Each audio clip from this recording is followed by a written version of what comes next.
ఇంకో ముఖ్యమైన అంశం ఏంటంటే బయోచార్ని మనం ఒక ఎనిమల్స్ అంటే ఎనిమల్ హస్బెండరీలో డొమెస్టిక్ ఎనిమల్స్ ఉంటాయి. అంటే అవి క్యాటిల్ ఉండొచ్చు, గేదెలు, లేదా ఈ పశువులు, లేదా ఈవెన్ మేకలు, గొర్రెలు, కోళ్ళు, పందులు, కుందేళ్ళు, ఇట్లా రకరకాలు ఉండొచ్చు.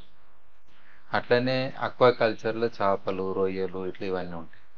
సో ఇవన్నిటికి కూడా మరి బయోచారు ఎన్నో దగ్గర ఉపయోగం అవుతుంది. వాటి యొక్క ఎన్వైరన్మెంట్ బాగా చేయడమే కాకుండా వాటి హెల్త్ను కూడా ఇంప్రూవ్ చేయడమే కాకుండా మరి ఎక్కువ లాభాలు కూడా వస్తాయి. సో ఇక్కడ చూద్దాము ఒక్కొక్క అంశంలో ఏ విధంగా బయోచార్ ఉపయోగం అవుతుంది అనే దాంట్లో. ఒకటి, ఇది ముఖ్యమైన అంశం ఏందనంటే ఎనిమల్ ఫీడ్ సప్లిమెంట్ అంటే వారి పశువులు తినే ఆహారంలో కూడా కొంచెం బయోచారు వేసి ఇస్తే వాటికి హెల్త్, న్యూట్రిషన్ రెండు కూడా ఎన్హాన్స్ అవుతాయి. అంటే తినే తిండి ఒంటికి పట్టాలంటాం. జనరల్గా ఏమైతే ఇవన్నీ కూడా వెజిటేరియన్ జంతువులు కాబట్టి వాటికి ఎమిషన్స్ కూడా ఎక్కువగా ఉంటాయి. ఎమిషన్స్ కూడా తగ్గినప్పుడు వాటి యొక్క కాన్స్టిట్యూషన్ అంటే వాటి కడుపు కూడా కొంచెం కంట్రోల్లో ఉంటుంది. కంట్రోల్లో ఉండి హెల్త్ మంచిగా ఉంటుంది. అట్లనే ఈ న్యూట్రియంట్స్ని అబ్జర్వ్ చేసుకొని మళ్ళీ దానికి అందియడం అనేది జరుగుతుంది. అట్లనే పాయిజనింగ్ ఇలాంటి అంశాలు అయినప్పుడు చాలా జంతువులు చనిపోతాయి. బయోచార్ అనే అంశం అలాంటి పాయిజనింగ్ కాకుండా చేస్తుంది. సో ఇట్లా మల్టిపుల్గా మనకు యూజర్స్ అవుతాయి. అండ్ ఈ చాలా ఎక్స్పెరిమెంట్స్ గ్లోబల్గా అవుతున్నాయి. ఆల్రెడీ ఫీడ్ సప్లిమెంట్లా అంటే బయోచార్ని డైరెక్ట్ ఇవ్వడం కంటే దాన్ని ట్రీట్మెంట్ చేసి అందులో ఏ రకమైన కంటామినెంట్స్, పొల్యూటెంట్స్ లేకుండా చూసి కొంచెం క్వాంటిటీస్లో ఇచ్చినప్పుడు even weight of the animals కూడా పెరిగినాయి. ఓవరాల్గా పాలు ఇది కూడా ఇవ్వడం జరిగింది. ఆ తర్వాత టోటల్ మోర్టాలిటీ అంటే చనిపోవడం అనేది కూడా చాలా తగ్గింది. ఇవన్నీ ప్రాక్టికల్ థింగ్స్ అన్నట్టు ఇవి మనకు కనబడుతున్నాయి ఆల్రెడీ. మీథేన్ ఎమిషన్స్ కానీ, నైట్రస్ ఆక్సైడ్ ఎమిషన్స్ కానీ, CO2 కానీ, ఇట్లా రకరకాల గ్రీన్ హౌస్ గ్యాస్ ఎమిషన్స్ మనకు అగ్రికల్చర్ సెక్టర్ నుంచి రెగ్యులర్గా అవుతుంటాయి. సో ఇది ఒక major concern global warming, climate చేంజ్లో.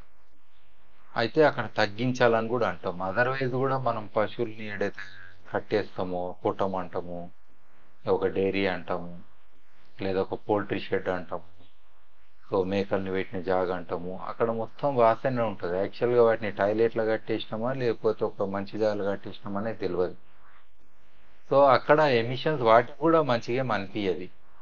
So overall emissions తగ్గించాలన్నా, రెండోది వాటికి కూడా ఆరోగ్యంగా మంచిగా ఉండాలన్నా, అట్లనే అక్కడ నుంచి వచ్చిన మూత్రము, పెండ, ఇంకా దాని రెట్ట ఇవన్నీ కూడా ఇంకా ఎన్హాన్స్ కావాలన్నా అక్కడ మనం బయోచార్ చల్లుతే లేదా బయోచార్లో ముంచితే దాని మూత్రాన్నైనా సో ఆ వాసన తగ్గడమే కాదు మనకు ఒక ఎరువు కూడా తయారవుతుంది. దీని మీద నేను గోచార్ గోల్డ్ అని ఆల్రెడీ కొన్ని వీడియోలు కూడా పెట్టడం జరిగింది. అందులో డీటెయిల్స్ ఉన్నాయి, చూడవచ్చు. సో అట్లనే ఇక్కడ మనం చూస్తే పోల్ట్రీ లిట్టర్ అనండి, పిగ్గర్ అంటే పందులు, లేదా మేకలు, గొర్రెలు, లేదా ఆవులు, గేదెలు ఇలాంటివి ఇవన్నీ చోట్ల కూడా మనకు ఆ లిటర్ అని అంటే దాని ఒక వేస్ట్ కానీ అక్కడ మన బెడ్డింగ్కి వాడిన మెటీరియల్ కానీ అంతా కూడా అక్కడ అట్లనే ఉంటుంది. సో అక్కడ అన్నిటినీ కూడా మనము అంటే మంచి ప్రదేశాలు చేయడానికి ఇంతకుముందు చెప్పిన విలువలన్నీ మనం క్రియేట్ చేయడానికి అటు పర్యావరణ పరంగా, క్లైమేట్ చేంజ్ పరంగా, అటు పశువుల పరంగా, అట్లనే ఓవరాల్ మేనేజ్మెంట్ కూడా మంచిగా అవుతుంది. సో అక్కడ మనం బయోచార్ వాడవచ్చు. పౌల్ట్రీ షెడ్ ఎక్కడ ఉన్నా అక్కడ వేల కోళ్ళు ఉంటాయి. ఆ వాసన అయితే కొన్ని కిలోమీటర్ల వరకు ఉంటుంది. చాలా మంది ఎక్కడన్నా పౌల్ట్రీ షెడ్ ఉందని అంటే అక్కడ కంప్లైంట్ కూడా చేసుకోరు. అట్లనే చనిపోయిన కోళ్ళు కూడా కొన్ని ఉంటాయి, నాటి ఈకలు కానీ, దాని ఎక్స్క్రీటా కానీ, ఇదంతా కూడా మేజర్ కన్సర్న్. సో కాబట్టి ఒక పోల్ట్రీ ఫర్ ఎగ్జాంపుల్ బాయిలర్ కోళ్ళు 2-3 నెలలు ఒక షెడ్లో ఉంటాయి అని అంటే మనము ఈ పొట్టు ఏదైతే వేస్తామో బెడ్డింగ్ లాగా అది ఎట్లయినా తీయరు 3-4 నెలలు. అది వేసేటప్పుడే ఒక 20% అన్న మనము బయోచార్ కలిపి వేస్తే అది 3-4 నెలలు అయినాక అది బంగారం లాగా ఉంటుంది. ఎందుకనంటే ఈవెన్ అది కింద పడ్డా అక్కడ వచ్చే వాసనలు అనేది పూర్తి తగ్గిపోయి ఈ బయోచార్ వెంటనే అబ్జర్వ్ చేసుకుంటారు కాబట్టి దాని విలువ కూడా ఎన్నో రేట్లు పెరుగుతుంది. లేకపోతే ఇందులో ఉన్న న్యూట్రియంట్స్ కూడా చాలా మటుకు గాల్లో కలిసిపోతుంది, పవర్ అనేది కూడా తగ్గుతుంది. సో ఎన్నో విధాలుగా అటు కోళ్ళకు మంచి అవుతుంది, అటు పోల్ట్రీ షెడ్ పర్యావరణం మంచిగా అవుతుంది, అటు వాటి యొక్క టోటల్ మోర్టాలిటీ కూడా తగ్గిపోతుంది. అంటే ఎక్కువ కోళ్ళు చనిపోకుండా ఉంటాయి, 100% ఇది టెస్టింగ్ అయింది. అట్లనే కొంచెం దానాలో కూడా అది బై ఛాన్స్ తిన్నా కానీ ఇంకా హెల్త్ వాటిది కూడా ఇంప్రూవ్ అవుతుంది. సో ఎన్నో విధాలుగా ఇక్కడ మనకు పోల్ట్రీ మేనేజ్మెంట్లో ఒక ఇంపార్టెంట్ ఇష్యూగా చూడవచ్చు మనం. అట్లనే పోల్ట్రీకి ఎట్లయితే ఇస్తామో మరి వేరే పశువులకు కూడా, ఆవులకు కానీ కొట్టాలలో అన్నిటికి కూడా మనము ఈ యొక్క బిడ్డింగ్ లాగా బయోచర్ని కొంచెం యాడ్ చేయొచ్చు, లేదా చల్లొచ్చు. సాయంత్రం పూట తల్లి ఓ 2-3 రోజులకు కూడా మళ్ళీ కలెక్ట్ చేసుకోవచ్చు. సో ఇట్లా చేస్తే కూడా అటు పశువులకు మంచిది, మనకు కూడా అది డైరెక్ట్ గోచార్ గోల్డ్ అనేది రెడీగా ఉంటుంది. సో బయోచార్ని ఇట్లా ఎన్నో విధాలుగా మనం వాడవచ్చు. సైలేజ్ అనేది ఇది జనరల్గా మనం పచ్చిగా ఉన్నప్పుడు వాటి గడ్డిని ముక్కలు చేసి కోసి ఒక దగ్గర ఇట్లా టవర్లలో పెడతాము. దాన్ని ఒక విలువ యాడ్ చేయడానికి అది చేస్తుంటాం. అయితే ఈ యొక్క ఫంగస్ అవన్నీ రాకుండా దాని క్వాలిటీ మంచిగా ఉండనీకే అందులో కొంచెం బయోచార్ కలిపేస్తే అవి తిన్నా మంచిదే, ప్లస్ ఈ సైలేజ్ అనేది ఇంకా ప్రొసీజర్ లేదా ప్రాసెస్ మంచిగా అవుతుంది, దాని వాల్యూ అడిషన్ అవుతుంది. సో అట్లా పశువులకు లాభం కూడా అవుతుంది. ఇది మళ్ళీ ఎక్స్పెరిమెంట్ చేసి ఎగ్జాక్ట్లీ ఎంత వేస్తే బెటర్ అనేది కూడా మనం టెస్ట్లు చేయొచ్చు. ఓవరాల్ ఈ స్లరీ ట్రీట్మెంట్ అనేది అంటే ఏ పశువుల నుంచి వచ్చినా కానీ బయటకు వచ్చిన స్లరీ ఉంటుంది కదా, అది మళ్ళీ వాటర్ బాడీస్ని డ్యామేజ్ చేస్తాయి. కాబట్టి మరి బయోచార్ ఇక్కడ అప్లై చేసుకుంటే మనకు లాభం అవుతుంది. అట్లనే ఈ స్లర్రీ తోటి బయోచార్ మిక్స్ చేస్తే ఒక ఎరువు తయారవుతుంది. ఈ ఎరువు డైరెక్ట్ మనము రైతులకు మళ్ళీ ఇవ్వచ్చు. ఇది చాలా వాల్యూ యాడెడ్ మనకు మెటీరియల్ అవుతుంది. సో ఒక రకంగా ట్రీట్మెంట్ చేస్తున్నాం, ఒక రకంగా విలువ క్రియేట్ చేస్తున్నాం. ఇట్లా రెండు పనులు అయితే మనం. అట్లనే ఈ యొక్క కంపోస్టింగ్ మనం చేస్తాం కదా, ఈ అన్ని ఎరువులతోటి అన్ని ఎరువులలో కూడా కొంచెం బయోచార్ వేస్తే దాని యొక్క క్వాలిటీ అనేది మంచిగా అవుతుంది. బయోచార్ కంపోస్ట్ అనేది డైరెక్ట్ ప్రాసెస్లోనే భాగం అవుతుంది. మనం మామూలుగా కంపోస్ట్ విడిగా తెచ్చి బొగ్గు విడిగా తెచ్చి రెండు కలుపుతాం, అది నేనంట రెండో క్వాలిటీ అని చెప్పొచ్చు.